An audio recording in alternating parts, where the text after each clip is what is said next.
महाराज जी, मेरा एक प्रश्न है, किसी भी रिश्ते में अहंकार, ईगो और स्वाभिमान मतलब सेल्फ रिस्पेक्ट में कैसे फर्क करें? आज पूरा विश्व आपको सुनता है। देखो, स्वाभिमान को हम जान नहीं पाए, इसलिए हम स्वाभिमान को, देहाभिमान को ही स्वाभिमान समझते हैं। अपनी कुल, अपनी जाति, अपने पद, अपनी प्रतिष्ठा को हम स्वाभिमान समझते हैं। हम धर्म के विरुद्ध नहीं चल सकते, उसे स्वाभिमान कहते हैं। कि हम धर्म, जैसे जब मुगलों ने आक्रमण किया तो स्वाभिमान की रक्षा के लिए हमारे सनातन धर्मियों ने स्वयं आत्महत्या कर ली, गला कटवा लिया, लेकिन विधर्म को स्वीकार नहीं किया। यह है स्वाभिमान। और जब हम प्रकृति में अगर स्वाभिमान लें तो हम भारतवासी हैं। हम अपने राष्ट्र के लिए फांसी का फंदा स्वीकार करते हुए महापुरुषों को देखा है, जिन्होंने प्राणों की आहुति दे दी हमारे देश के तिरंगे की रक्षा के लिए। तो ये भी स्वाभिमान के अंतर्गत आएगा, क्योंकि अपने प्राणों को न्यौछावर करके धर्म की, राष्ट्र धर्म की रक्षा के लिए। तो ये भी एक अभिमान। वंदे मातरम बोल करके तो फांसी का फंदा चुनकर भगत सिंह आदि, जब चंद्रशेखर आजाद जी ने देखा हमारे पास गोली नहीं रह गई तो अपने को शूट कर लिया।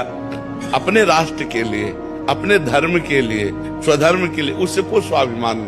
जैसे अब हमारा धर्म है सनातन, अब सनातन धर्म हमारा स्वाभिमान है, लेकिन सनातन धर्म कितना महान है इसको देखना होगा।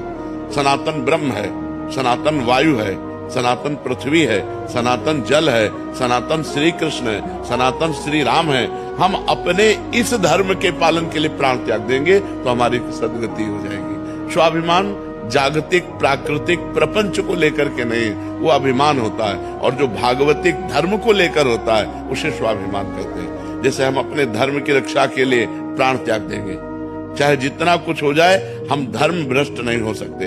हमारा चाहे गला काट दिया, इसे कहते हैं स्वाभिमानी पुरुष है। अभिमानी पुरुष कहते हैं उसे जो अन्य बातों को, प्राकृतिक बातों को लेकर गर्व करता है, लेकिन ये स्वाभिमान तो बना रहना चाहिए। इस स्वाभिमान पर चोट आने पर हमें सहन नहीं करना। उसका निराकरण कैसे करें? अब हम देख रहे हैं सामने वाला अपमान करता चला, अब हम शांत हो, राधा राधा राधा, शांत, कोई उत्तर नहीं, मौन। ये क्षमता होती है, इसे बल कहते हैं। ये अध्यात्म बल के द्वारा सहा जा सकता है, अन्यथा तो बहुत कठिन है। एक दो शब्द के बाद हमारे अंदर क्रोध आ जाएगा, और क्रोध आते ही हमारी स्मृति ढक जाएगी। स्मृति ढकते ही विमूढ़ता आते ही गाली गलौज, मारपीट, ये सब शुरू हो जाएगा। तो हमें लगता है नाम जप करके अध्यात्म बल को हम हृदय में धारण करें और गंभीर बने। उसे स्वाभिमान नहीं कहते। स्वाभिमान धर्म, राष्ट्र, भगवान, आत्मस्वरूप को लेकर के होता है।